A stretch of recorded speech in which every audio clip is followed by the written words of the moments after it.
अभिअडचणी संदर्भामध्ये चर्चा करण्यासाठी बैठक ठेवली होती। आजच्या बैठकीमध्ये हा सूर मिळाला की 2 दिवसामध्ये दीक्षाभूमी स्मारक समितीवाले एक येऊन योग्य निर्णय जर घेत नसतील तर त्यांचा निषेध करणं म्हणा किंवा त्यांना एकजूट आणण्यासाठी आपल्याला सर्वांना दीक्षाभूमीवरती जमायचं आहे। त्याच्यामुळे आजच्या बैठकीमध्ये जी जी मंडळी उपस्थित आहे त्या सर्वांची जबाबदारी आहे की आपापल्या भाषेच्या किंवा मोबाईलच्या दूरध्वनीच्या माध्यमातून सर्व संबंधित जनतेला ह्याबाबतची माहिती द्यायची आहे आणि भरपूर प्रमाणामध्ये त्या ठिकाणी उपस्थित व्हायचं आहे। सर्वजण हे जो परवाचा जो कार्यक्रम आहे सामूहिक म्हणजे निदर्शनाचा आपण सर्व आयोजक आहोत संयोजक आहोत असं समजून सर्वांनी गांभीर्याने हा निश्चय घ्यावा। आणि दुसरा विषय असा आहे 17 तारखेला भैयासाहेब उर्फ सूर्यपुत्र आंबेडकर साहेबांचे एकमेव चिरंजीव म्हणजे यशवंतराव आंबेडकर यांचा स्मृती दिवस आहे आणि अनावारी धम्मपाल यांची जयंती आहे। त्यानिमित्त भारतीय बौद्ध महासभेच्या वतीने असं ठरवण्यात आलेल्या संपूर्ण देशभर महाबोधी महाविहाराच्या निमित्ताने एक धर्म निदर्शन मोर्चा भरायचा म्हणून 17 तारखेला संविधान चौक कलेक्टर ऑफिसवरती एक मोर्चाचा आणि एका सभेचं आयोजन करण्यात आलेलं आहे। भारतीय बौद्ध महासभा आणि हे जे सर्व एकजूट झाले रामाजी असोत विनायक आरोग्य असोत सुरेश बनतेजी असोत भारतीय बौद्ध महासभेचे भीमराव आंबेडकर साहेब असो हे सर्व जण सर्व ही जी संयुक्तपणे एकत्र आलेली मंडळी 17 तारखेला मोर्चाचं नेतृत्व करणार आहे। तर 17 तारखेला देखील आपल्याला संविधान चौकामध्ये गोळा व्हायचा आहे। अनागारिक धम्मपालजी यांना सॅल्युटेशन करण्यासाठी आणि सूर्यपुत्र भैयासाहेब आंबेडकरांना अभिवादन करण्यासाठी एकत्र होऊन महाबोधी महाविहाराच्या आंदोलनाच्या समर्थनार्थ आपल्याला कलेक्टर ऑफिसवरती सामूहिक एक निवेदन देखील द्यायचं आहे। तर अशा पद्धतीचा आपला तो एक प्रोग्राम आहे। तरी 2 दिवसापूर्वी परवा आपल्याला एकजूट व्हायचं आहे। अधिकची माहिती जी काय असेल ते आपल्याला सांगण्यात येईल।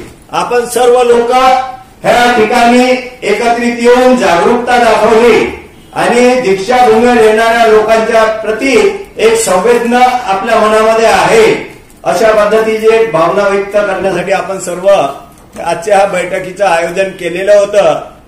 तर अधिक न बोलता बाकीचे जे काही विषय आहेत दीक्षाभूमीच्या लोकांच्या विरोधामध्ये किंवा प्रशासनाच्या विरोधामध्ये आपण 7 तारखेला प्रशासनाच्या विरोधामध्ये काय करायचं पालकमंत्र्यांना भेटायचं का त्याबाबत आपण ठरवूया आणि लवकरात लवकर पालकमंत्र्यांची पण भेट सामूहिकपणे आपण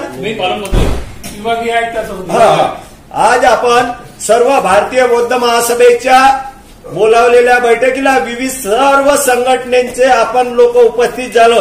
अशीच जर एकजूट आपल्यामध्ये असली तर तो दीक्षाभूमीचा मुद्दा असो की आपला महाबोधी महाविहाराचा किंवा कुठलेही आमचे सामाजिक मुद्दे असो जनसुरक्षा सारखे मुद्दे असो आपण एकजुटीने लढूया। त्याच्यामधूनच काहीतरी आपल्याला रिझल्ट मिळू शकतो।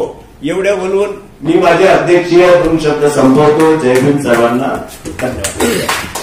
बनवीर साहेबांनी अध्यक्षीय मार्गदर्शन केलं।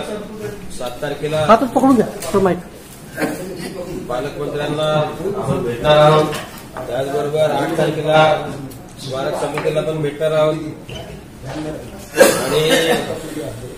आणि येणाऱ्या धम्मचक्र प्रवर्तन दिनानिमित्त दीक्षाभूमीवर काय व्यवस्था होते किंवा नाही होत याच्याकडे भारतीय बौद्ध महासभा गेल्या 2 महिन्यापासून लक्ष देऊन आहे। कारण स्मारक समितीची परिस्थिती काही खरी दिसत नाही. त्यामुळे भारतीय बौद्ध महासभा ही जागरूक डॉक्टर बाबासाहेब आंबेडकरांनी निर्माण केलेली संघटना आहे आणि ती जागरूक आहे. दीक्षाभूमीबद्दल त्यावर लक्ष ठेवून आहे. मागे 1 जुलै 2024 सुद्धा लक्ष ठेवून होती आणि 5 जुलै 2024 भीमराव आंबेडकर साहेब या ठिकाणी आले होते. त्यांनी प्रत्यक्ष या परिस्थितीकडे त्यांनी प्रत्यक्ष लक्ष घातलं होतं आणि त्यापूर्वी जूनच्या 10-11 तारखेला मुंबईवरून भीमराव आंबेडकर साहेबांचा फोन आला गणवेर साहेबांना आणि पुसे साहेबांना की तिथे मला माहिती झाली की त्या ठिकाणी विचित्र पद्धतीने खोदकाम सुरू आहे अंडरग्राऊंड पार्किंगच्या नावावर. तेव्हा कुठं माहिती घेतली तेव्हा माहिती झाली की ते विचित्र पद्धतीनं ते खोदकाम सुरू होतं आणि खोदकाम किती 2-2.5 एकरामध्ये पार्किंग म्हणजे हे समजायचं की ती पूर्ण भूमी संपवायची होती. आणि 17 तारखेला मी तिथलं काम बंद केलं. तिथल्या लेबरना सांगितलं की अभी कोई पार्किंग का काम करना नहीं, आप अपने गाव चले जाओ. त्या 17 जून पासून तर 1 जुलैपर्यंत एवढ्या स्पीडने त्यांनी काम केलं की त्या सुरुवातीला एक 5-10% ते काम झालं होतं याचं कॉलम उभं करायचं. त्यानंतर सरळ त्यांनी 13 दिवसामध्ये एवढ्या रात्रंदिवस एवढ्या स्पीडनं काम करून टाकले की कॉलम पूर्ण त्या गायकवाड साहेबांच्या पुतळ्यापर्यंत पूर्ण कॉलम उभे होऊन गेले. आणि 1 जुलैला हे आश्वासन दिलं होतं की लोक जर म्हणतील काम बंद करायचं तर काम बंद होईल. पण 17 जून पासून लोक घरी गेले. 1 तारखेची वाट पाहत होते. पण त्या 13 दिवसामध्ये एवढ्या स्पीडनं काम करून म्हणजे त्यांच्या स्मारक समितीचा आणि त्या प्रशासनाचा असा मनसुबा होता की कोणत्याही परिस्थितीमध्ये इथं अंडरग्राऊंड पार्किंग झाली पाहिजे या पद्धतीने त्यांनी काम केलं. म्हणजे 13 दिवसामध्ये पूर्ण आता राहिलं होतं स्लॅब. एकदा जर का स्लॅब झालं असतं तर मग ती पार्किंग आयुष्यभर निघाली नसती. कोर्टात प्रकरण गेलं असतं. 20-25 वर्ष प्रकरण लांब गेलं असतं आणि सगळे लोक विसरून गेले असते. परिस्थिती कालांतराने बदलते असं माहित आहे सगळ्यांना. पण निश्चितच भारतीय बौद्ध महासभेच्या या प्रयत्नामुळे ती पार्किंग वाचली. त्याबद्दल भारतीय बौद्ध महासभा आणि सर्व नागपूरच्या आणि महाराष्ट्राच्या सगळ्या पदाधिकाऱ्यांचं मी अभिनंदन करतो, स्वागत करतो त्यांचं की त्यांच्या प्रयत्नामुळे ही अंडरग्राऊंड पार्किंग वाचली. या ठिकाणी आज महत्वाचा या दीक्षाभूमीच्या व्यवस्थेचा मुद्दा आणि 17 तारखेला सूर्यपुत्र भैयासाहेब आंबेडकर यांचा स्मृती दिवस आहे.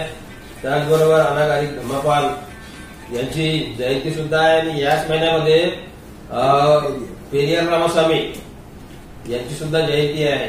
त्यामुळे हा 2 संयुक्त जयंत्या आणि एक स्मृती दिवस असा 17 तारखेला संविधान चौक या ठिकाणी कार्यक्रम कसा यशस्वी करता येईल याकरिता या ठिकाणी आज रवी भवनला एक चांगली सभा आयोजित केली आणि इथे आमचे प्रिंट मीडिया इलेक्ट्रॉनिक मीडियाचे बंधू उपस्थित झाले. त्यांचे सुद्धा या ठिकाणी आभार आहे. आणि नागपुरातील विविध संघटनांचे लोक या दीक्षाभूमीच्या या कार्यक्रमाला आणि इथल्या व्यवस्थेला त्यांचं समर्थन या ठिकाणी दर्शवलं आणि प्रत्येक वेळेस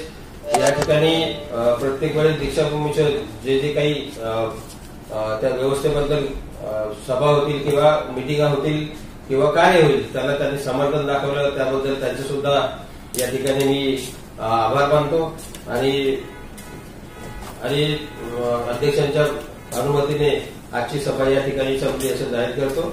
जय. 2 मिनिटांमध्ये आपलं बरोबर या ठिकाणी ठीक आहे.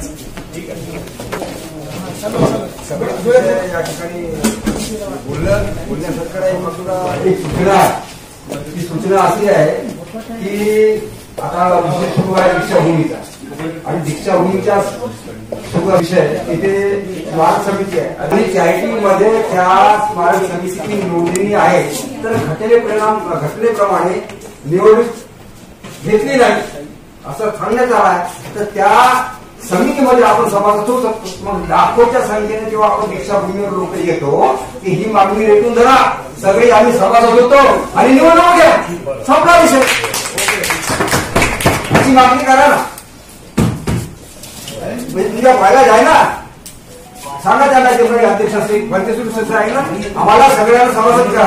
आता दीक्षाभूमीवर लाखो लोक येतात ना, सगळे लोक त्या चर्चेत सभासद होतील आणि निवडणुका घ्या, संपला विषय. बस एवढी सूचना आहे.